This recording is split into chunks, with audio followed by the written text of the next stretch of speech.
Good afternoon, everybody, and welcome. I'm guessing a few people will join us as we start, but I now make it 2 o'clock, so I think it's time to get going. So it's an absolute pleasure to be asked to chair today's event, which is one of a number of events that are taking place across Young Adults Awareness Week. For those of you who don't know me, my name's Andrea Bennett and I'm the Regional Director for Probation in the North West.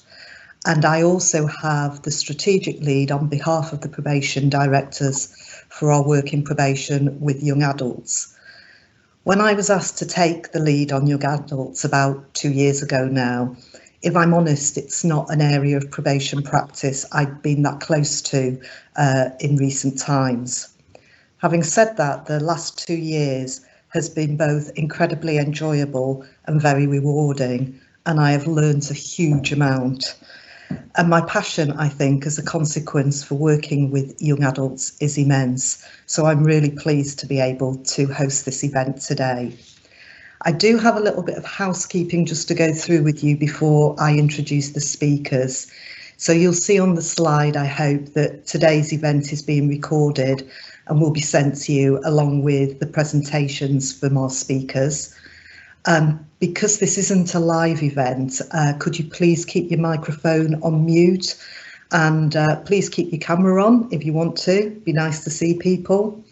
And obviously there's the Teams chat function on the side that you can comment or ask questions on as we go. So in terms of today's speakers, firstly, you will hear from Professor Neil Hazel. I think Neil will be familiar to many of you. Neil is currently the Chair of Criminology and Criminal Justice at the University of Salford, and he has been recently delivered many research projects, in fact over 40 in recent times, mainly supporting and looking at support for young people and families around this agenda. You may also know Neil from his former role as Her Majesty's Deputy Chief Inspection of Probation. And also worth saying, I think, that Neil sits on the YJB and is currently working with HMPPS and the Barrow Cadbury Trust on applying constructive ways of working with young adults. After Neil, you will hear from Nadine Smith from Young Justice Advisors. Young Justice Advisors is a project focused on amplifying the voices of young adults with lived experience. Nadine uses her own lived experience and strong passion for criminal justice reform to create a genuine understanding of the issues affecting children in the youth justice system, and I think you will find that input incredibly useful and informative. Finally, you will hear from both prison and probation representatives. Firstly, from Andy Hudson, who is the current governor at HMP and YOI Deerbolt. This year actually marks Andy's 30th year in HMPPS, and he has been previously governing governor in over 4 establishments across the estate. Today, Andy's going to talk to you about his vision for Deerbolt, which he said is to be a prison that never gives up on anyone and where we know the person behind the behaviour, and a place where everybody feels safe. And then from the probation side, you will hear from Patsy Wollaston and Corinne Logie, and they will talk about their reflections of their work with young adults in London. Patsy has over 20 years of experience of working in probation, and after completing her Masters at Cambridge in Criminology, Penology and Management, she's focused her attention on working with young adults and specifically their experience of engaging with interventions within probation. And similarly, Corinne also has over 20 years of working in probation, and she is currently a head of service and the regional co-lead for young adults and working with those with care experience in London. Corinne and Patsy are responsible for co-authoring the Next Steps resource pack to support effective transitions from youth justice to adult services, and we'll tell you a little bit more about that work towards the end of this afternoon. Right at the end of the afternoon, there'll be the opportunity to ask some questions for the panel. So if you have any, please, as I've said, put those in the side panel. But without any further ado, I'm going to hand you over to Professor Neil Hazell.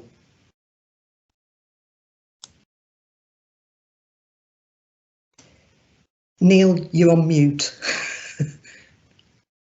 Yeah, I thought I'd take that one for everybody and be the person who keeps it on mute. The only thing to take from this first slide is my Twitter name, because if you can follow me, I'm still trying to persuade my wife that I'm popular. But thank you very much, Andrea, for the introduction and for inviting me here today.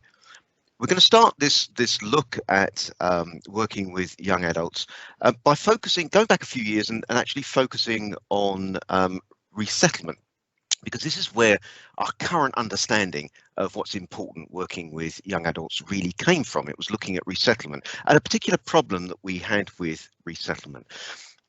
We'd done loads of research, and I'd personally been involved in loads of research over about 15 years or so, and really nailed all the elements that needed to happen in custody and needed to happen once the young person got outside to result in successful resettlement and prevention of offending. And then after that, we'd published all of this and we thought, yeah, this is great. And I went back to my sort of ivory tower blocks in Salford and everything was fine. And then I went on an inspection with the probation inspectorate when I was there.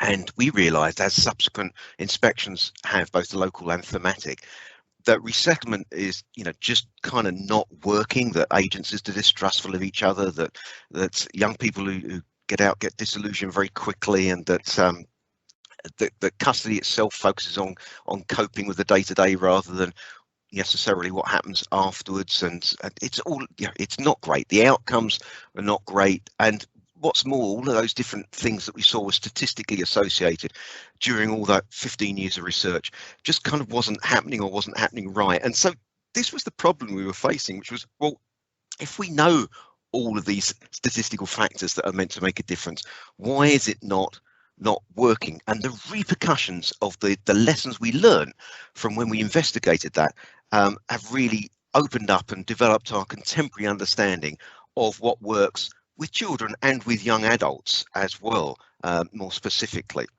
So I want to take you through the findings really of the research project and the implications from it, where we really investigated why is it still so poor in resettlement, and that's what gave us answers for justice much more generally. So why is it still so poor? The first thing we realised when looking at hundreds of thousands of cases and interviews and going back to old data from all those 15 years and so on, was that, and this will come as no surprise to you, professionals think they're working on resettlement, and they are, and they're putting resources in and so on. But the focus is on sort of different areas of structural support. So, for instance, we've got the resettlement pathways, and you relate this to wider working, where you focus on accommodation, education, health, and so on. But we found it wasn't necessarily the right things, and it wasn't necessarily the right movement on each of these areas that the young person could engage with or could relate to, or indeed was right. And so we were trying to work out, well, why is that? If people are putting in the effort, they're focusing on the structure, why is it not right? And what we realised when looking at all these cases in review and interviews with practitioners, because they often realised it before we did, is that you've got this long-term aim of preventing offending, but that's kind of symptomatic, because you can't prevent offending yourself as a professional. You can't do that. It has to go through the young person.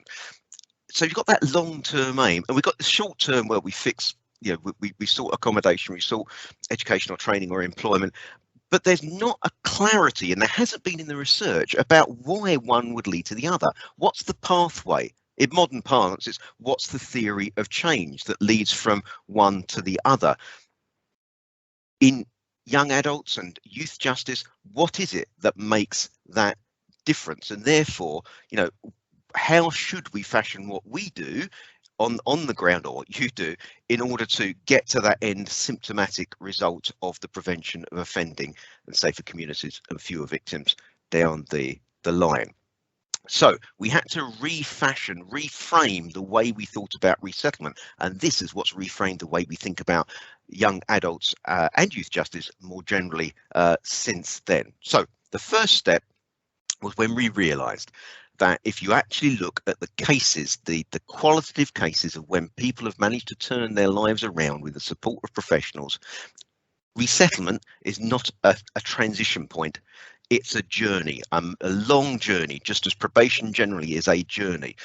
It's not just a release point, it's not just a transition point, and indeed, it's not even a sentence journey for the young adult involved. It's a personal journey that they go on. You have to realise that it's a personal journey, not a sentence journey. And it doesn't look like this either. It doesn't look like a Monopoly board, a linear. It's more like a game of snakes and ladders, where they may take 2 steps forward, 1 back, or indeed 1 forward and 2 back sometimes, as you know. But nevertheless, we do know that it works for some. Some get effective resettlement, they get effective movement, rehabilitation, they turn their lives around. What happens to them and their journey when that is the case? Because that's what we need to understand.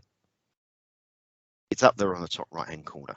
What we discovered when looking at all those cases is that when somebody manages to turn their life around, a young adult or a young person, there's a process that goes on where they shift the way they think about themselves.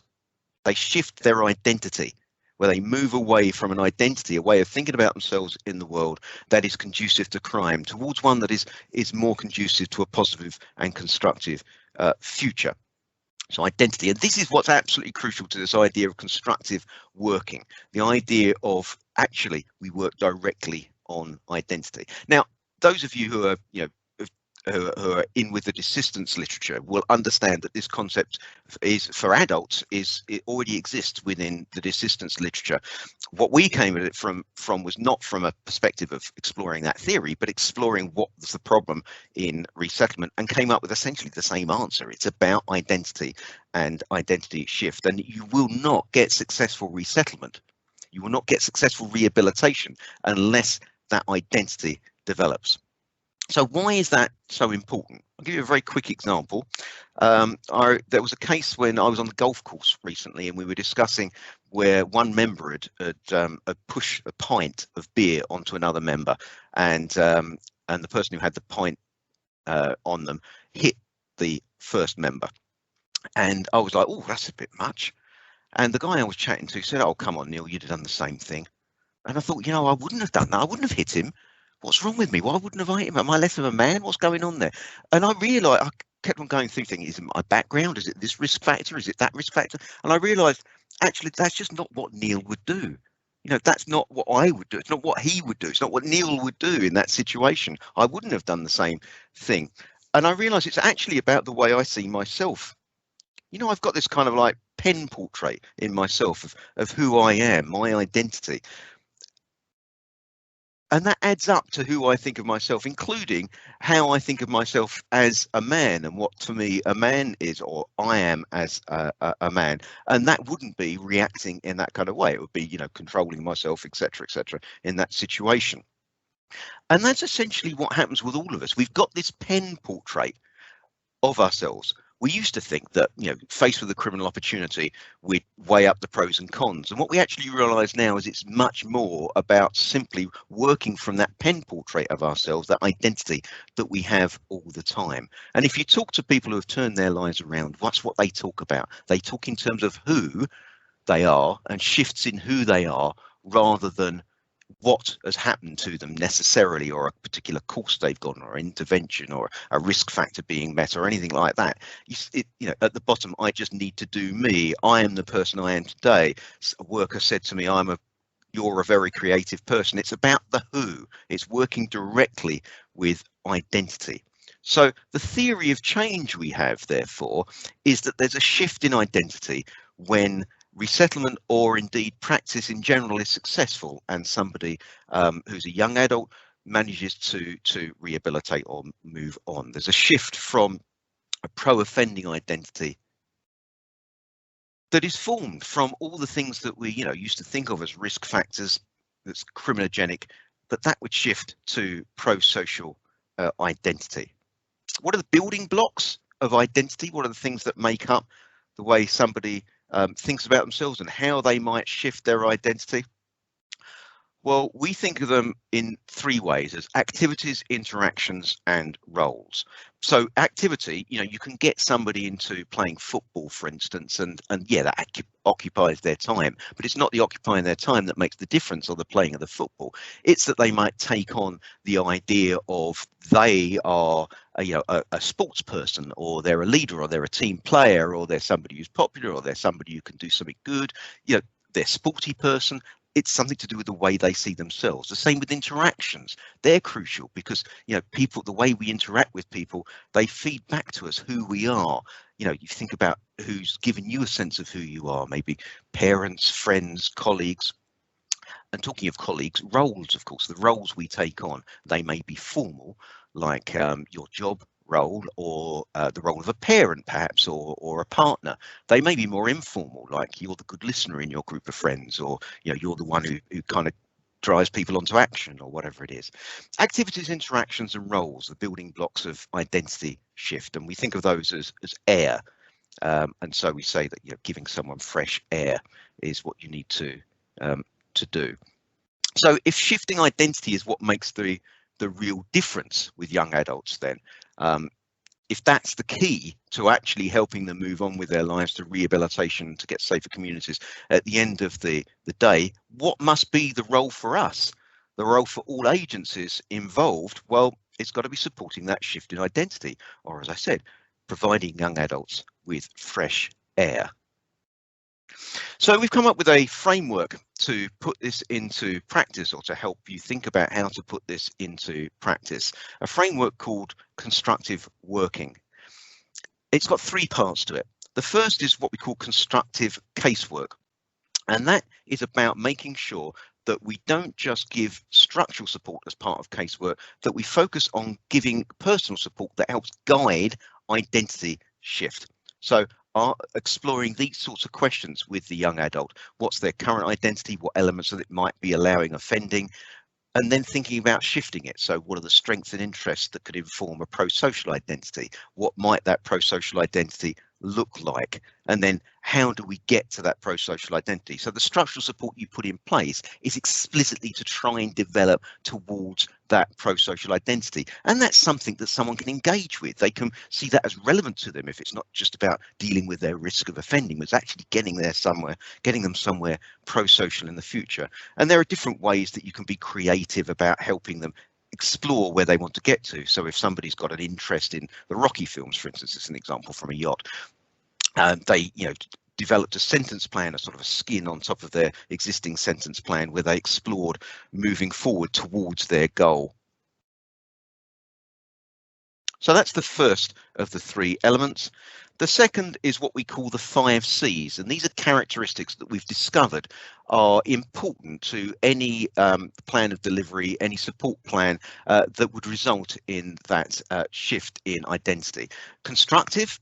It has to be focused specifically on that identity shift, future-oriented, motivating. Needs to be co-created with the person. It's no good trying to do youth justice. Do young adult justice. See, there's my YJB hat on. Do young adult justice to somebody, helping them with probation, unless they're involved, because it's their identity and their route forward. Has to be customized. Everybody's different, everybody's diverse. That's why diversity is so important. Consistent. Everybody needs to be singing from the same hymn page, not undermining somebody's identity development, and that therefore has to be coordinated by the probation officer in the right kind of way, so all the agencies are on board and singing from the same hymn sheet.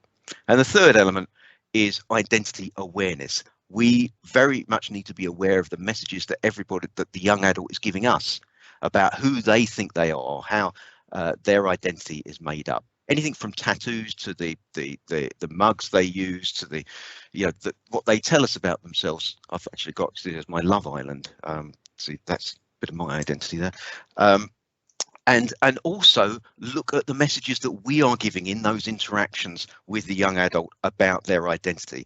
Are we underlining or undermining positive identity development in everything we say to them? So look at your practice through an identity lens. I'll move on from that, I haven't got time. So those are the three elements: constructive casework, the 5 C's, and identity awareness. It's very much being taken on by the youth justice sort of world, and what we're hoping now is that that's going to be taken on by the young adult world. And certainly the Justice Select Committee have asked for it to be taken on, that all prison and probation services develop approaches that support young adults to develop non-criminal identities by 2030. So it's recognised by sort of the policy makers. I'm going to leave you with a quote from a young adult. When I asked them recently, what would help you, what would have helped you, what could we have done to have helped you stop offending earlier? And they said, well, if you'd have focused less about what I've done and more about what I can become. And that pretty much sums up what we found and what we've heard and what we've discovered is now really our contemporary understanding about what really matters for rehabilitation with young adults. Thanks, Andrea. Thank you, Neil. We're going to move straight on to Nadine's presentation now. So over to you, Nadine. Thank you so much. I feel like that's a really hard one to follow, and I don't have a fancy presentation. By the way, Neil, that's an amazing presentation. It was really easy to read. Thank you. Like, I appreciate it. But yeah, so my name is Nadine, and I am the project coordinator for a project called the Young Justice Advisors. The Young Justice Advisors are a group of young adults aged 18 to 30 that work nationally, that all have lived experiences of either the care system or the justice system. And that's everything from policing to probation to prison. And what we do is we use the power of lived experience to inform changes in policy, service design and delivery. It also aims to take a peer-led approach. So everything is run by young adults. I myself started on the project 6 years ago, and I'm now the person that is looking after everyone else, so to speak. And like I said, we aim to kind of represent the views and bridge the gap of information available for young adults in the system. So I kind of wanted to start with like a little bit of an analogy, just to put it into perspective from some of the stuff that we found in terms of, you know, how practitioners engage with young adults. So Neil, I don't know if you mind me putting you on the spot. It's just because I know that you're there. But basically, for the analogy, it goes a little something like this. So Neil, have you ever bumped your head before? Oh yeah. Yeah? Okay, yeah. So Neil, I'm sorry that you've bumped your head. Here's a plaster for it. Neil, have you ever bumped your elbow before? Yeah, I have, Nadine, yeah. Oh, I'm sorry that you've bumped your elbow. Here's a plaster for your head. Okay. Have you ever banged your knee before? Oh yeah, I have actually, Yeah. Nadine. Yeah. Okay, amazing. Thank you. I'm sorry that you've banged your knee. Here's a plaster for your head. So, okay, so you might be thinking like that was really random, but on the surface level, I'm ticking all the boxes. I'm giving Neil something. I'm giving Neil the same that I would give to anybody else that's hit their head, their elbow, their knee. But am I really addressing the issue that Neil has? I'm not. I'm not addressing that he's banged his knee. On the surface, I'm just saying, yeah, I've done it. I've helped him. I've had a conversation with that young person. I've signposted that young person to the same place that I've signposted 20 other young adults. But have I really addressed what they need or what they want? No, I haven't. So it kind of comes off of Neil's. It's quite nice to follow on from Neil in that it's all about the interactions that you have. It's taking that time to actually understand and think about what a young adult particularly needs and how we can actually help them, just by having like these smaller conversations and smaller understanding. There's also, from a lot of the research we've done, so we ourselves done research, funny enough, funded by Barry Cadbury as well, looking into hearing from young adults. So we focus on kind of hearing, listening and learning. We do have our report coming out in April around learning from young adults. But during this time, we really kind of focused and had conversations about what effective practice looks like. And we focused on 4 areas, which was race, mental health, life after prison and care. But something that we found a lot that came up from the conversations is actually the relationship with staff and how staff engage and how staff are actually very much power holders in every relationship. And it's time to kind of share that power with the young adults to bring them in on the decision making.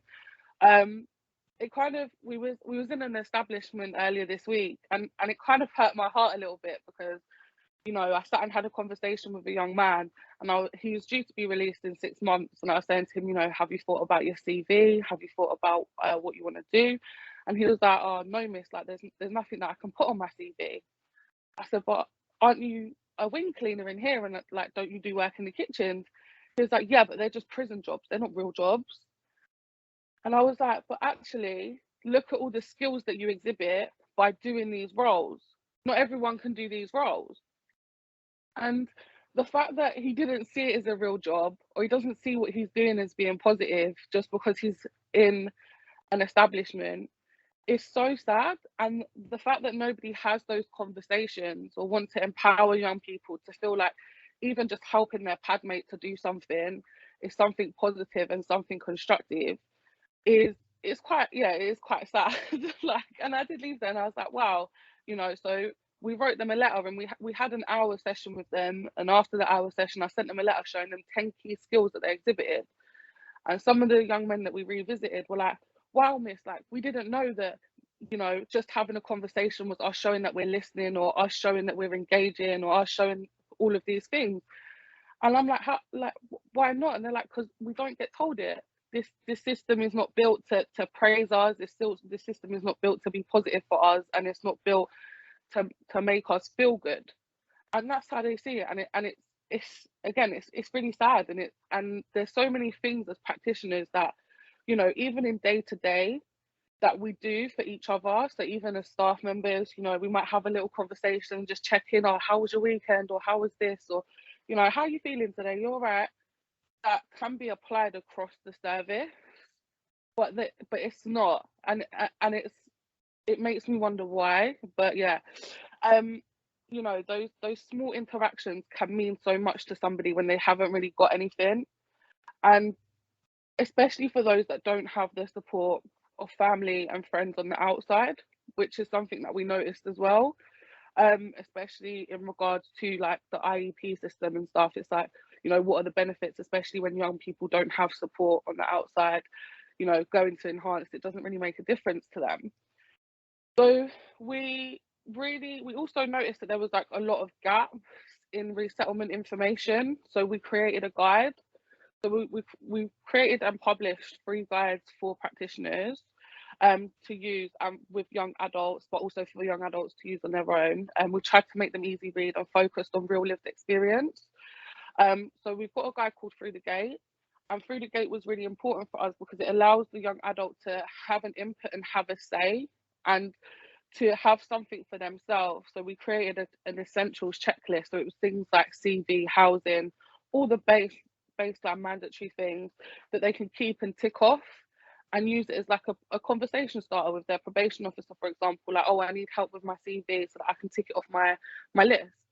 And we really focused on providing clarity for young adults, because that's something, again, that's missed. It's just, you know, answering those questions, and being engaging at a level that's understanding for them. And I think sometimes as well, you know, as practitioners, we get so caught up, or like people get caught up in like the caseloads, or they have to make sure that the timing is this and the timing is that. But really, just taking an extra 5 minutes could really benefit somebody, and make a young adult feel included, or feel acknowledged, or feel like they can start to trust the system a little bit more because somebody's going out of their way for them. We also developed hints and tips on the Young Advisors website. So the hints and tips were for practitioners who are obviously working across the sector. And it's just everything's been written by young adults with lived experience. So they have put their heart and soul into it, essentially, by wanting to create the best experience for other young adults in the system going forward. So we created kind of 10 top tips, really focused on language, understanding, empathy, focusing more on including the young adult at every possible space. I think that something to take away is when you are creating something for a young adult, when you are putting together a plan and you start to think about the decisions that you want to make, think about the input that the young adult would want to make. So in that moment, okay, cool, maybe, I don't know, what's best for this young adult, include them in that. What's best for you? What does that look like? How do you want to be successful? How do you want to get something out of this? What does resettlement even mean to you? Because for every young adult, it's different. So for some young adults, it might be going back to their family. Some of them might not necessarily have family. So what does it look like to you, and what do you want to get out of this? I think that is something that really needs to be focused on, especially regarding practice, is, you know, really emphasizing that inclusion and really making the young adult feel part of what's going on and what's happening. So it's being done with them rather than to them, if that makes sense. There was also like a real heavy focus on there's no sort of one size fits all approach to engagement, which we kind of heard from the last presentation as well. And that trauma informed practice should kind of be at the front of all interactions. So rather than just jumping straight into what you might perceive as being what's happening, actually stopping and thinking for a minute and actually wondering why and asking why. Also, like, we spoke about and we wanted to focus on the fact that it doesn't matter if it's the care or the justice system, the young adult is a human first and foremost. So they need to be spoken to and they need to be engaged with in that way. They need to be listened to, they need to be heard, and they need to be felt included. Yeah, I think sorry, 1 second, I've lost my place. I think there also needs to be the team also thought as well that there needs to be a responsibility and openness from staff in terms of actually listening to feedback and being receptive. If something is not working for a young adult, then, you know, changing up the way you do things and actually listening rather than just taking things all the time as, you know, being negative and not being open and transparent in situations and what's going on. But yeah, I think that in terms of what we need to do is we all need to start working together more and kind of learning from best practice. So that's why events like this are so important. But yeah, thank you. That's all from me. Nadine, thank you so much. Thank you for joining us. We're going to move straight on now to Andy Hudson. So over to you, Andy. Thanks, everyone. I don't know why Nadine was so nervous about following Neil, because somehow I got to follow Nadine, and I think that was really kind of inspiring, and listening to kind of the learning from the kind of young adults themselves is really important for us, and hopefully some of that you'll pick up in my presentation.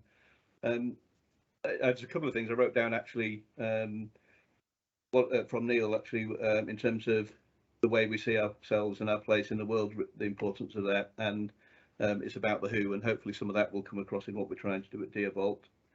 And again with Nadine, I mean, talking about taking the time to understand what the young adult needs, I think is kind of critical to everything that we're trying to do.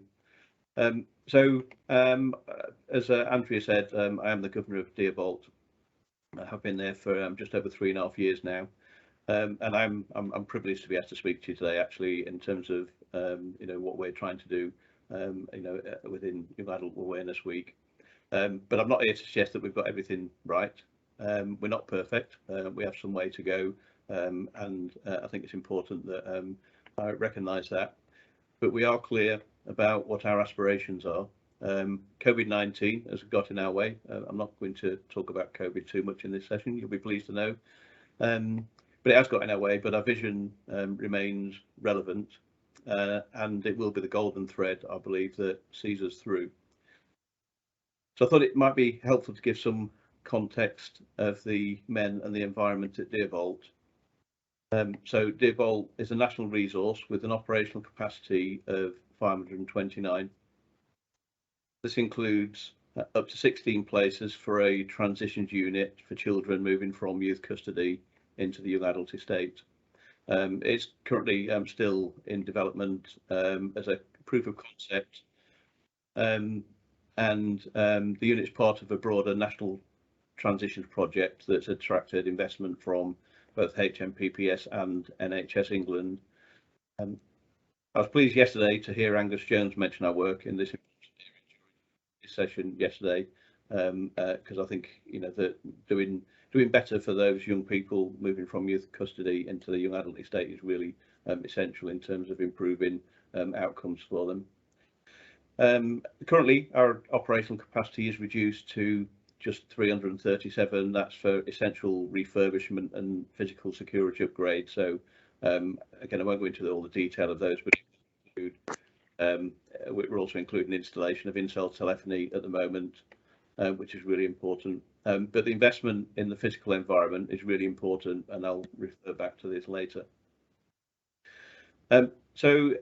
Complexity of the population. I mean, it's widely recognised and evident that young adults are a complex and potentially volatile group with specific needs, and they're of an age where appropriate interventions can bring about life changes. And I think Neil's kind of comments around identity and changing identity, kind of are really interesting for me. But with our reduced capacity, again, this is just some statistics around the population that we currently care for. So around 23%, had they have been over 21 when sentenced, would likely to have been categorised as Cat B. Around 54% are serving 4 years to 10 years, and another 11% 10 years to life. So quite a number serving quite lengthy sentences. Just under 70% of the population are assessed as presenting a high or very high risk of harm to others. There's around 36% being supported by mental health services. 12% are monitored as members of organised crime groups, and a further 6% are mapped as county lines nominals. 81% assessed as low maturity in need of choices and changes. And again, we heard things earlier in the week around the importance of the choices and changes pack and kind of maturity assessments, etc. And probably around a third are care experienced currently at Deervolt, and that for me is quite significant. Putting all that together, being so young with a long sentence ahead can be very difficult to reconcile. And thinking about how old will they be when they're released, and what normal development, and normal might not be the right term, but I'm just thinking of the development that we all experience in life, how much of that will be missed because of the time spent in custody. And we need to constantly ask ourselves, are there things that we can do to remedy some of that whilst they're with us? So again, we know that the psychosocial part of the brain is not fully developed until the mid-20s in most men, and this was discussed during Helen Wakeling's session on Monday. This can also be negatively affected by being in custody and likely to impact on maturity. As already mentioned, 81% of our young men are assessed as low maturity and in need of choice and change of support. And we heard some of the benefits of prioritising maturity screening and the use of the choices and changes pack in Paul's presentation yesterday. The lives and the influences that many of these men have experienced can lead to some very complex needs. That can be a combination of different issues, all of which we need to try and identify and understand. As a national resource, we also have a population that is more diverse than the community areas where our staff are from, which can present feelings of isolation and uncertainty amongst our young people. And this means we need to do more to raise awareness within our staff group. Being a long way from home can also add to the feeling of isolation, but there are many other challenges as well. So many of our men, unsurprisingly, have experienced numerous adverse childhood experiences, which are known to affect future behaviour. Many are care experienced or care leavers, as I'd said, and this just statistics I picked up a few years ago, which I find kind of quite that only 1% of under 18s experience a care system, yet 25 to 30% of the prison population are care leavers, and importantly, less than 5% of those in care are there as a result of their own behaviour. I just find those statistics shocking every time I kind of consider them. 33% of young adults in custody have learning difficulties, compared with 2% of the general population, and 15% of young adults in custody have prevalence of autistic spectrum disorder, compared with 1% of the general population. And between 70 to 90% of young adults in custody have experienced a traumatic brain injury, which can have a significant impact on behaviour. I mean, I could go on, and you may be thinking of other challenges that these men are likely to face. But also I ask you to remember that most of the men at Deerbolt are under the age of 21. We do take up to 24, but the majority are under 21 currently. They're still developing, they're still open to the influences around them. They're likely to have been or are being affected by a number of these highlighted issues and challenges. So we have to enable a rehabilitative culture, and we have to give them hope. So we'll go back to 3 years ago. So I've been at the prison roughly around 6 months at that point, and we were experiencing increasing violence, increasing self-harm, frequent examples of other antisocial behaviour. The numbers of men being placed on the basic level of incentives and privileges were also unacceptably high, and Nadine kind of mentioned the failings of the incentives and privileges scheme. Decency standards were dropping dramatically, and the pride in Deerbolt was waning. But the staff were working really hard and were determined not to give up, and all credit to them. To enable our rehabilitative culture, we agreed to set a clear and ambitious vision. And we wanted our vision to inspire long-term improvements and create chances for change and hope for the future. It was important that it was something that was clear and compelling and that needs no explanation, something that people should get straight away. So around November 2018, we launched our vision, and I launched it by explaining that I'd seen lots of fantastic work going on at Deerbolt by some of the most caring staff and some of the best role models that I've seen in my years of experience within our prisons. I could see that they wanted to make a difference. I wanted us to be the best, they wanted to be the best, and I wanted us to be known for never giving up on anyone. So here is my vision for Deerbolt: a prison that never gives up on anyone. It's a place where we know the person behind the behaviour and everyone feels safe. Every young man has a story, and we should do our best to understand them, understand their life, their challenges, their experiences, their faith, their needs, and their ongoing development as a person. I want everybody to know that we don't give up on the challenging, on the vulnerable, the hurt and the isolated, the lost, the young. No matter how many mistakes they've made so far, we can and do change lives, and our young men will have confidence that they won't be abandoned. The second part of the vision is where we know the person behind the behaviour and everyone feels safe. Well, there'll be many ways we'll use to strive towards this, and I've touched on many of them already, but it is quite simple. The more we know the person, the safer we can make them feel, the safer that they feel, the safer that we all feel. Now, I'll try and pull all of this together. In order to truly know the person behind the behaviour, we have to understand how their life experience and their environment affected them. We're all affected by our life experience, what's happened during our life, the experiences that we've had, and we're all affected by where we are and how our community makes us feel.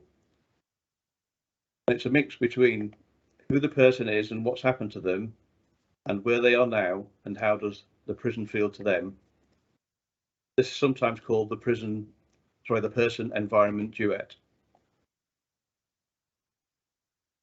So looking at that first slide, I've only got 2 slides for this presentation. The first slide, again, a lot of these things I've already touched on, but I think it's important just to reiterate some of them.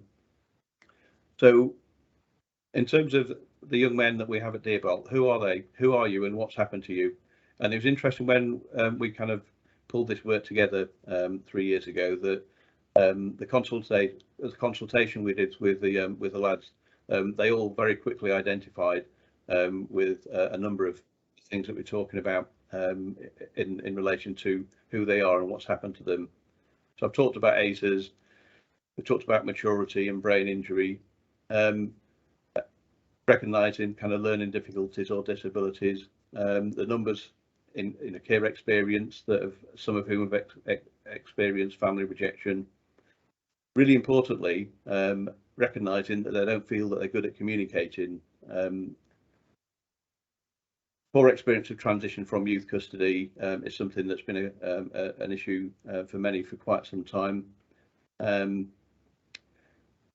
Using drugs to mask bad feelings, considering how we can consider the feelings that these young people are experiencing in order to help them not feel that they needed to use drugs just to get through the day. And lots of punishment. They felt that throughout their life, actually, they'd been punished a lot. I'll move on to what prison feels like and what it felt like at the time, and what, to a degree, it always feels like to these young people. Lots of punishment you'll see is in there again. We do have a tendency, if we're not careful, to go to punish people for their behaviour rather than trying to understand why they're behaving in a certain way. There's often not enough to do. It can be hard to sleep at night. Feeling of being unsafe. A long way from home, like I said, there's a national resource for, when you're a long way from home in a prison in Barnard Castle, which people may have heard of. It's not an easy place to travel to if you don't drive. Public transport isn't brilliant, so that can present additional frustrations for the lads at Deerbolt. Difficulty in contacting family and friends, and we know the importance of family contact. Not much independence or voice, and again, I think that touched on some of the things that Nadine was saying about involving young people in decisions that are made about them. Not having enough to eat. I've got a young lad, and I know what he's like. If he doesn't get enough food, that can really impact on kind of people's behaviour. Not being given enough reward or praise. Again, it really struck me when Nadine was talking about that. Kind of the importance of just recognising sometimes some of the day-to-day things that people do just to make them feel valued. Decisions not always explained. Too much focusing on risks and not strengths. That kind of fits with the praise again. And prisons feel dirty and dilapidated, or can do. And certainly, if we go back to that period at Deerbolt, there were some concerns around decency, as I've explained. So moving on, getting to know the person. By understanding the person, we can then learn how we can help them be the best they can be. And that is a mix between helping each person manage themselves better and changing the things about prison that are hardest to deal with. So it's important to recognise that both the person and the environment need to change. So if we've got the next slide up. And again, I'll just kind of, I won't spend too much time on these because I'm aware of time. But in terms of how we're helping people overcome what's happened to them. So we've done some awareness around ACEs and kind of trauma with staff a couple of years ago. We're really focusing on offering choices and changes to help around maturity and making sure that we've assessed all of our young people in relation to the needs around maturity. We're improving with NHS partnerships, assessing people for brain injury and learning difficulties. We do our best, don't always get it right, but to communicate in simple ways using procedurally just communications, explaining why we're doing what we're doing. And we've put a lot of effort into supporting those who are care experienced, and I know there's a session, I think it's tomorrow, as part of this week around care leavers. We've improved our SALT provision for speech, language and skills to improve communication. And we're constantly trying to look for ways that we can help people find their strengths and talents, and supporting those that are most vulnerable. Mental health provision clearly is really important in the context of what we're trying to achieve working with these young people. And I'm pleased that when we had our HMIP inspection last year, the mental health and primary health provision was kind of assessed as being very strong. And the importance of talking to people about the future, and as we've already talked about, using reward to help people grow and develop. But like I said, we need to change what we do in the prison as well, in kind of more practical ways. So we reviewed our incentive scheme to try and use reward more than punishment. We're taking another look at that now, a couple of years on, so that we can improve it further and actually make sure that the incentives that we're making available are actually things that the young people want, not things that we think that they want. Increasing activity is always going to be a challenge, but it's really important, and it's been really tough with obviously COVID restrictions, but we need to we certainly need to do better there. Key work, Alan Scott, for those that were on the session yesterday, talked very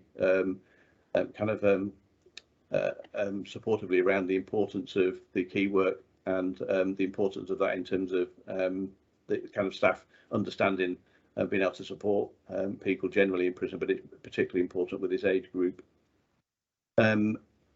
Helping people to get who are a long way from home get back nearer to home is kind of an ongoing challenge for us, but it's always our intention where we can and where it's appropriate to get people closer to home for the reasons I've said in terms of the challenges of visiting somewhere like Deerbolt and maintaining family contact.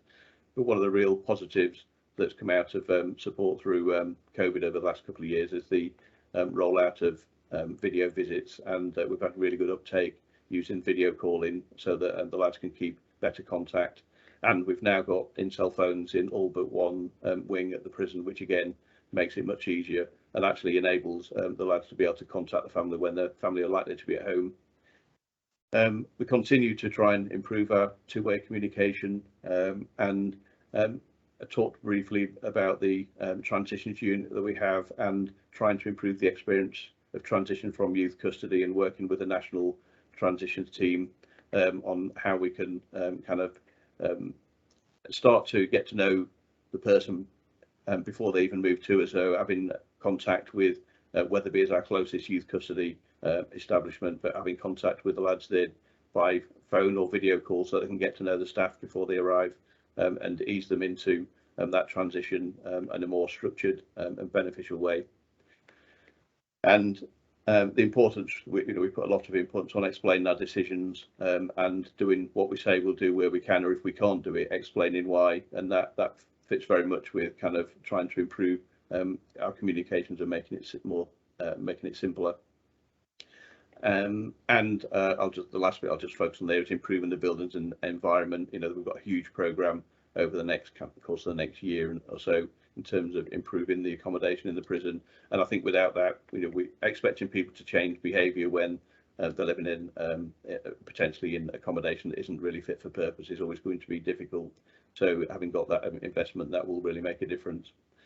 And just to wrap up then, so where do we go from here? We've had and will continue to have our ups and downs. It's been an interesting couple of years, as you can imagine. But violence and self-harm is much lower than it was during 2018-19 and had improved significantly during 1920 prior to regime restrictions due to the pandemic. We agree with HMIP that people being locked up for long periods is not a satisfactory situation, and we need to remain focused on our vision in order to maintain safety as we recover our regime and people are engaged in a more productive and purposeful experience. In our most recent HMIP inspection, 82% of our young men did say that they currently feel safe. Our vision remains relevant, everyone understands it, and we remain committed to it. We've lived our experience of a global pandemic, and we also had, just to add to our complications, an 11-week period where there was no TV signal because of the fire at the local TV mast. But broadly speaking, our team, our young men, came through in a positive way together. We remain confident that with the ongoing commitment of a hard-working team, which includes every person who works at Dearbolt, regardless of who they're employed by or what role they perform, and with our focus on the individual needs of each and every young person who we care for, that everyone can feel safe at Dearbolt. We've tried many approaches over the years with our young adults, and currently, as I've said, that includes the transition unit to try and improve that progression. The important message is that we believe you need to understand the young adults who you're looking after and adapt your approaches to best support that person. There are aspirations that we need to re-emphasise and prioritise, but we will continue to create chances for change and hope for future. And we'll do that by never giving up on anyone and by knowing the person behind the behaviour so that everyone feels safe. So I hope this talk's given you some insight into what we believe to be effective approaches with young adults at Dearbolt, and I'll hand you back to Andrea. Thank you, Andy. Thanks very much. We're going to move straight over to the probation side now, and I can see Patsy and Corinne, hopefully. Afternoon, everybody. I'd like to say how really proud I am to be able to join into this event, and also how great I think the week is in terms of shining a light on young adults, because I think it's absolutely necessary. So we just want to share with you a toolkit that Corinne, myself and Eric Beckford wrote around how to support young people transitioning from YOS into adult services.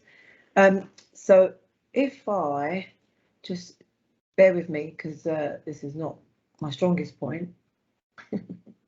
Okay, so if I just share with you our a presentation that we've done around the work that we've done in terms of working with young adults. Trying to put it on slideshow, so bear with me 1 second. Okay.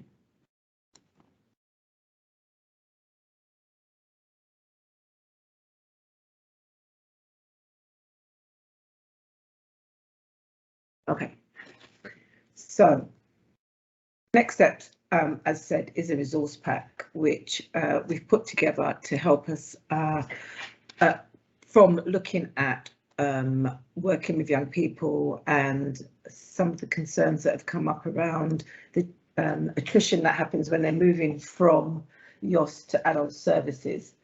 So really, the background to this is understanding what we know about the Criminal Justice Service. Why are we focusing on young adults? What work with transitions, and looking at the programme itself. So what do we know? Well, no surprise in terms of they have the highest rates of reoffending, and this is a little while back, but certainly it's stubbornly remaining at over 38%, and it's more than that now over the last 2 years. Transition increases vulnerability. We know that this is the point where young people are most critically vulnerable when they're moving from one service to another. And so that's something that we need to be looking at, and how do we address that? We know young adults need to have a bespoke service. You know, we all deal with young adults as when they reach 18, suddenly they become adults in their own right, and that's not, we know that's not true. We don't take account of maturity, so we need to think about the kind of service that we're providing for them. Disproportionately, there are more Black and ethnic minority young people in the criminal justice system, and again, that's something that we've definitely got to address. And what we do need to do is strengthen and increase the partnership work that we're doing with YOS.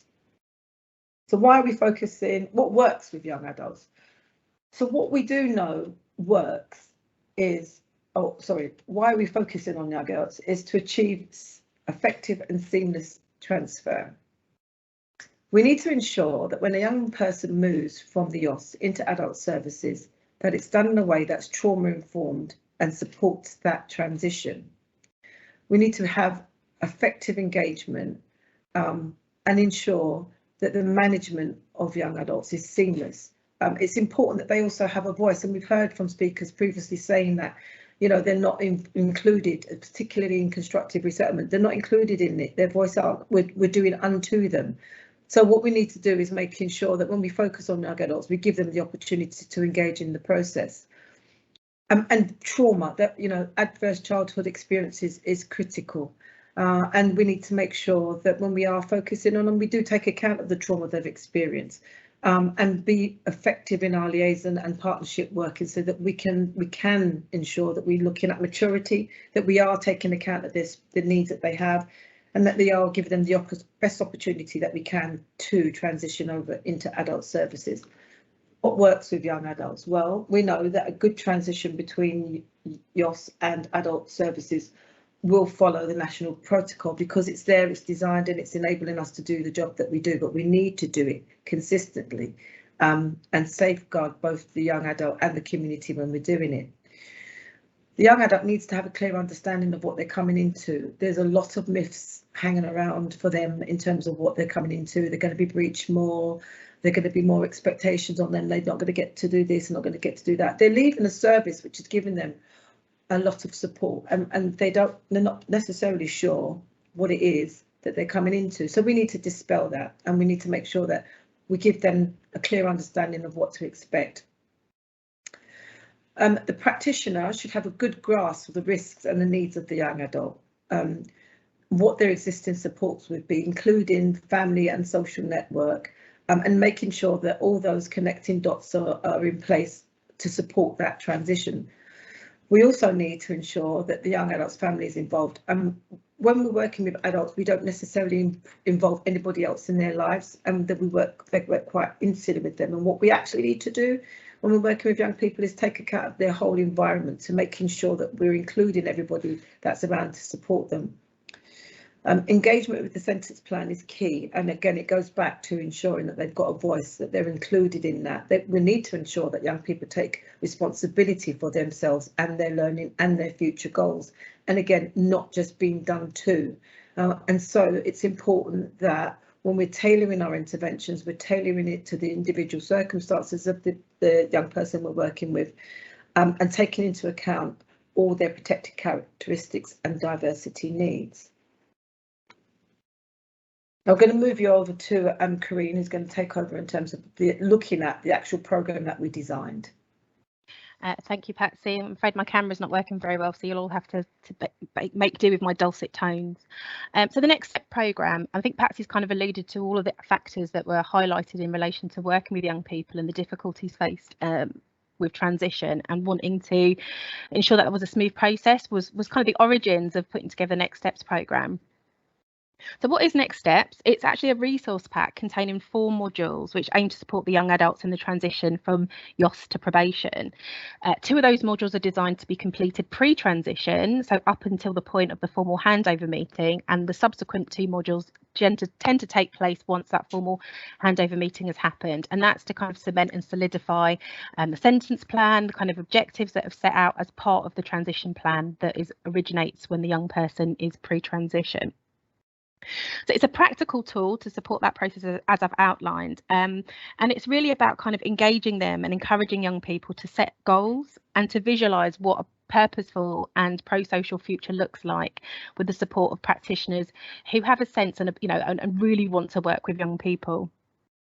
It supports the probation practitioner, to deliver the sentence plan without interruption, so to make sure that there's a seamless transition, and it also kind of ensures that staff and young people are able to kind of adhere to the joint national protocol expectations in terms of timing, so to make sure that we meet all of the milestones around pre-transition meetings, multi-agency meetings, and post-transition meetings.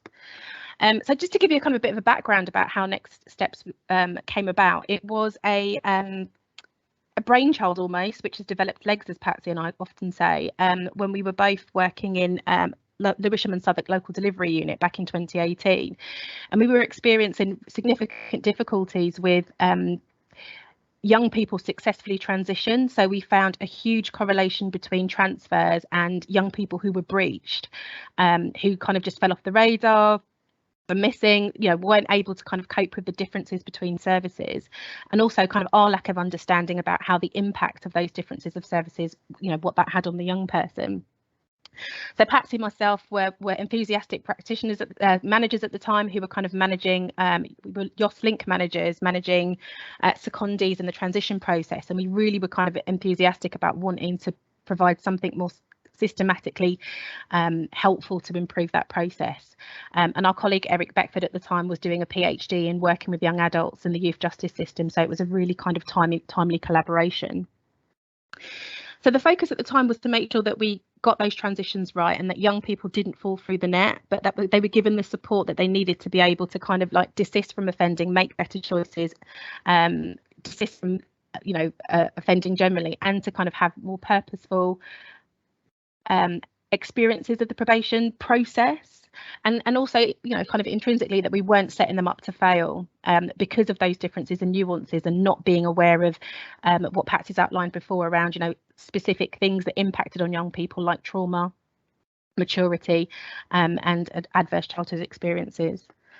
And what the good thing about this programme was, it was developed in collaboration with young people. So we spent a lot of time speaking to young people who were supervised by the YOS at the time, in the kind of upper age group, 17 plus, who had either had experience or were going through the transition process or about to go through the transition process. And it was with their support that we shaped much of the material for the programme. So it was originally piloted in London. Piloted in a small PDU in London, and then it was kind of rolled out across the whole of the London area. So currently, all of our YOS secondees in London are trained in using the transition programme as it was then, and the new iteration being Next Steps. It's been really kind of good in kind of making sure that whole kind of process of transfer is kind of mandated, and there are kind of resources and toolkits and exercises that the practitioners can do with young people to kind of prepare them for those milestones. Even though it contains a number of exercises in kind of a worksheet format, it is accessible. It can be delivered in different styles of methods, so it can be much more kind of pictorial, much more kind of practice based or exercise based, and there is the opportunity for practitioners to kind of be creative about how the sessions are delivered, as long as the kind of content is achieved. And we looked at that in terms of making sure that we met different needs of young people. There's also parts of the manual which are specific, which look at kind of gendered experiences. So there are versions to the exercises that are much more geared towards young adult females as well, if that's a particular individual that you're transitioning.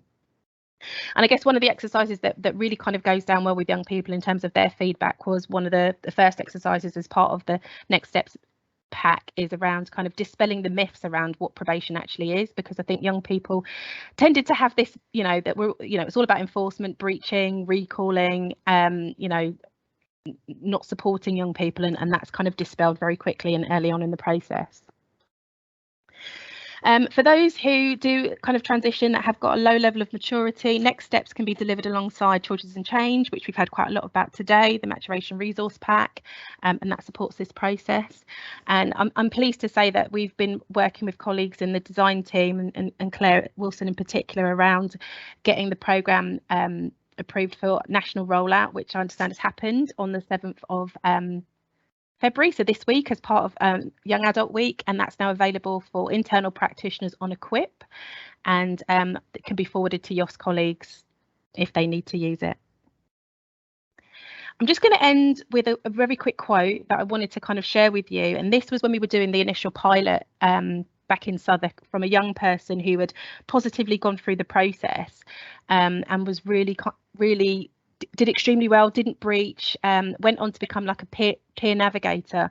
And I'll just leave you with the quote just to think about it. He said, "Sometimes YOS ran the race for me, sometimes with me, but probation were there cheering me on at the end." And I think that speaks volumes in terms of his experience of being supported through that process. Thank you. Thank you. Thank you both. Okay, we're just about on time, so we've got a little bit of time now for some questions and answers. I'm going to start with a fairly easy question. I'm hoping all the panelists are now on screen and can hear me. So the first question I'm going to ask is for Nadine, and it's quite a simple one, Nadine. I think people are interested to know in what prisons and YOIs your team actually work and how available the service is. Thank you so much for that question. So just getting back into prisons and YOIs is obviously after the pandemic is something that we're trying to do. So just recently, we've worked in HMP Leeds, and they are rolling out our resources for us in there in terms of our Through the Gate guide. And then we're in conversations with someone in the female estate as well. And then we've also got HMP Preston as well that we go into. So I can put my email address in the chat. So if anyone wants to message me, we've worked in YYs before as well. We've worked in Warrington. And yeah, we basically just provide a service of actually just listening to young people and coming up with positive changes and empowering them to be able to say that this is what they need. So yeah, I can put my email in the chat. It's fine. Thanks, Nadine. That's really helpful. Another question that was sort of directed at both you and Nadine was around the kind of assessment tools and intervention that probation staff use, which are largely based on work with young adult males. So there's a question around, do we need a more gender specific approach? And also I think that links into sort of racial experiences as well, and sexual identity and diversity. So Neil, do you want to pick that up? Yeah, sure. It relates to one of the 5 C's, customised, where we talked about diversity. And you know, we've been a bit apologetic almost about diversity, or afraid of diversity in the past. Oh well, we better tick this box, or we better do this. I think it's once you realise that diversity is, and aspects of diversity is absolutely central to somebody's identity. All parts. I know that the question also mentioned about sexuality. All parts are absolutely central to somebody's identity, and therefore, if you're going to help them, you can't ignore it. It has to be absolutely central. You have to work on that. And we do know that there are differences in criminogenic factors in relation to girls and young women. It's absolute. We know that there are differences in answers that depend upon race, and there's a number of resources that are out there, particularly on the Beyond Youth Custody website. If you look on beyondyouthcustody.net, there are some practitioner guides that specifically relate to different diverse groups. But yes, the answer is absolutely, it needs to be tailored differently. For example, we know that with young women, relationships are particularly important to identity, whereas with some men it may be to do with status quite often. We know that relationships and disempowerment in relationships is particularly important. So that's just one example. Oh, could I just also add to that as well, just because we were talking about transitions earlier, and transitions was a focus on the panelists. We have a guide to the female estate, for the female adult estate, which is to be used like through transitions and for young adults entering the female estate for the first time. So that's literally been tailored and created by young females with lived experience of custody, and who have gone through the transition process as well. So yes, we know that there is a need for that kind of stuff around the individual needs. Thank you both. Okay, another question, this time for you, Andy, and this was around whether you initially had any resistance from staff at Deerbolt in terms of the vision that you have for the institution. Surprisingly, there wasn't really anyone that didn't agree or resisted it. I don't mean to say there wasn't anybody, of course, because you only know what you know, but I think it kind of gets back to my point, really, that in kind of coming up with a vision, it needs to be something that was clear and compelling and didn't really need any explanation. You know, we've constantly get kind of good feedback about, you know, just in terms of having a clear focus about what we're trying to do. It's probably, you know, that you can't really get more compelling, I don't think. So I think because you can't really argue with it, I don't think anyone can really argue with it. Maybe that helped, but I think when it came to, in terms of an official launch, which seems an odd thing to do for a vision, but if, in terms of the launch, what I did as part of explaining why you know, I'd come to the kind of position I had, was I used there's a video that's on YouTube that I think it was produced by Public Health Wales around ACEs, and I'm presuming it'll still be there, and it's a cartoon and I played that and a couple of other videos, and then kind of explained this is why, these are the reasons why we need to know the person behind the behaviour. And actually I had lots of really positive feedback from staff saying they sat there watching some of that footage and actually thinking about themselves in terms of what happened in their lives, and that had kind of led them to kind of some of the challenges that they'd faced personally. So yeah, so and I think the other thing is, anyone that's been to Deerbolt will know you can't come into Deerbolt and walk around Deerbolt without knowing what the vision is, because it's there, visible all over the place, and we frequently talk about it and just keep repeating the message about knowing the person behind the behaviour. Thanks, Andy. Really helpful. There's a lovely quote there, a comment from Rachel saying prisoners can quote Deerbolt's vision, which is, I think, something to be proud of. I wouldn't normally do this, but there's a question in the chat that I'm not sure I fully understand the question, and it's Johnson's question, and it's around linking identity with social exclusion and young adults not having access to services. I don't know, Johnson, if you're there and you want to say more about that, so Neil can address it. Here, and I'm absolutely shaking as well, because I wasn't too sure whether or not I should actually present the question. But whilst the professor was talking, I just got the impression that a lot of emphasis is about us and how we work with people, which I think that's important.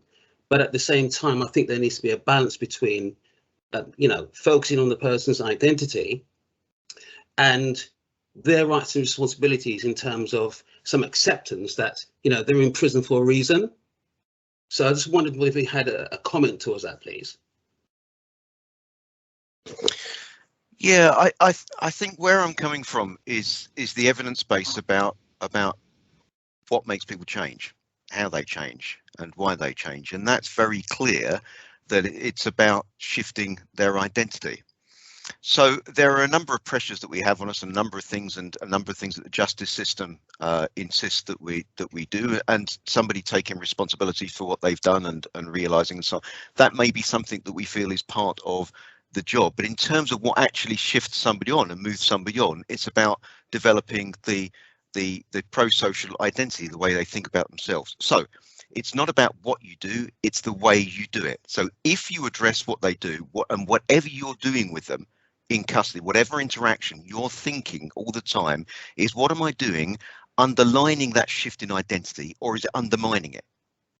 Is it undermining the pro-social identity? Is it making them think of themselves and underlining and labeling and so on and so forth? Is it really underlining that, seeing themselves as an offender, seeing themselves as something that is fixed, seeing themselves as being responsible for it? So how does that do? Now, it might be you can do that in a way which does focus on the future. Say, look, this is where you were, now you've moved on, or whatever. In other words, help them to divide off the past, if you like. But if you're doing it in order to reinforce a sense of, look, this is who you do, this is what you've done, then that's not going to, I mean, it might satisfy, what's expected from the courts or from the politicians or from the Mail or whatever, but is it actually going to produce safer communities and fewer victims in the future? That's the question. And we know now what does that. That's what we need to focus on. Right, thank you for that. Nadine, did you want to come in as well on this? I did put my hand up, but I feel like Neil covered it. But my thing was just to kind of come back on that initial statement that was made within the question around, young people specifically taking responsibility for the fact that they're in prison. There's actually a number of factors that are outside of that could lead them to being in prison, not necessarily that they've done something wrong. So, it could be because of their race, it could be because of their gender, it could be because of their background. There's a whole multitude of reasons that they've ended up in prison compared to somebody else who may have done exactly the same thing and not being in prison. But I think that kind of that mindset and that, well, you're in prison, you've done something wrong, is like quite negative and quite against what we're trying to achieve in regards to helping young adults. Oh. Was that God? In helping young adults kind of push towards that more pro-social way of thinking and thinking about themselves as young people. Sorry. Thank you, Nadine. No, that's really helpful. Thank you. There's another question come up that I'm going to ask you, Patsy, to address, because I think your experience of developing next steps might be useful. So the question is, do you think we will see a greater opportunity for kind of homegrown RA delivery opening up? And I just wondered if you wanted to comment on that.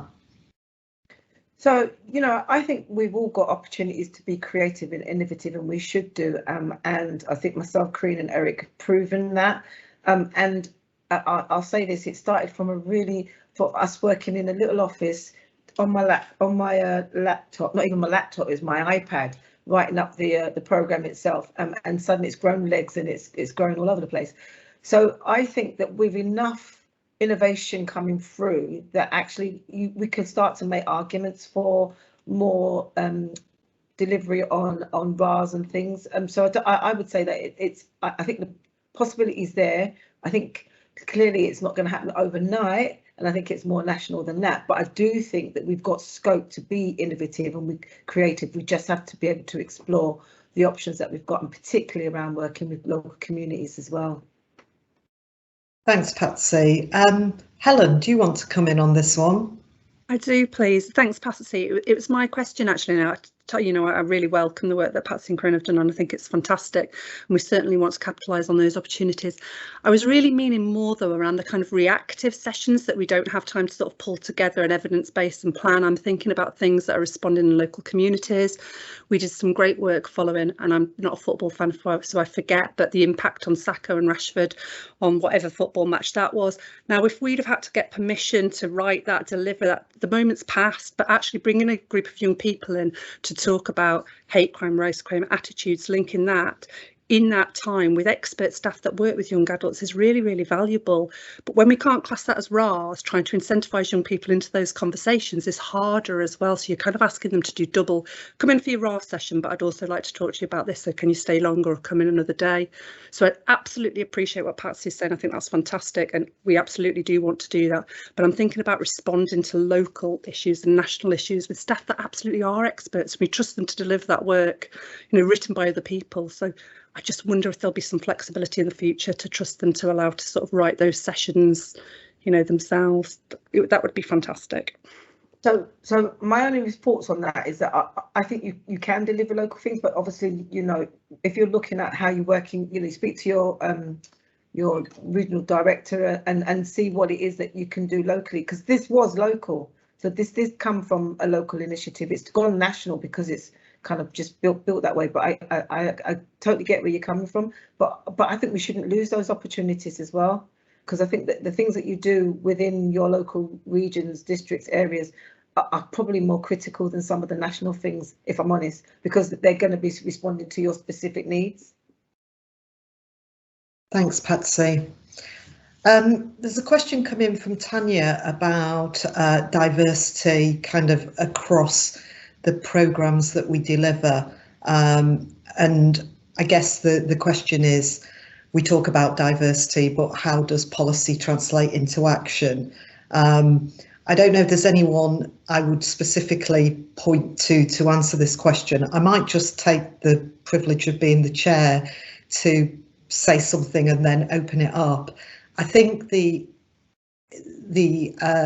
opportunity, I think that the customise that Neil talks about is the way to tackle some of this, and this isn't that I don't think that, you know, there are some issues in the way some of our interventions are put together, but I think if I've learned anything from listening today, it's about being responsive to the individual. And I would argue that there is nothing stopping us as practitioners across the youth estate and in the community to ensure that in the work we're doing, that we are listening to the young people, customising that intervention and really taking account of their diversity. Now, I know that doesn't answer the interventions question more widely, but I don't think it's, you know, interventions are the only thing we do with young people. We, you know, the relationship as a practitioner that you have needs to incorporate and respect that position.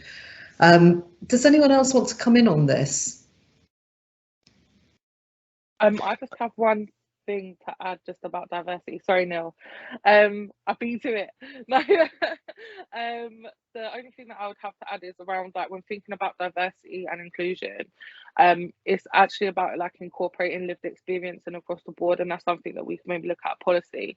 But actually the lived experience of these young people need to be brought into everything that you're doing and everything that you're thinking about, and at every level as well, because it's okay saying, oh well, we ran a focus group and we spoke to them for an hour and that's it, but actually including young people with lived experience at every step of the way in order to get the best possible outcome, because at the end of the day nobody knows the system better than those that have lived it. So yeah, sorry, over to you now. No, I just wanted to follow on from what Andrea said, Nadine, and when you talked about how important relationships are. And we've talked about interactions quite a lot today. I just wanted to give you a quote that I remember being delivered from a presentation I went to by Professor Leslie McCara from Edinburgh, who's a fantastic researcher, did all the Edinburgh study. And she said in this presentation, it'll stick with me forever, she said, in the end, interventions don't stop offending, relationships stop offending. And I think that just underlines everything that we've been hearing today, and the importance, the absolutely importance of every interaction everyone in this room has with a young adult, and how it may not make an immediate difference. It may not be the sort of that Damascus moment, that light bulb moment. That's not, you know, the systems literature shows us that's not what happens.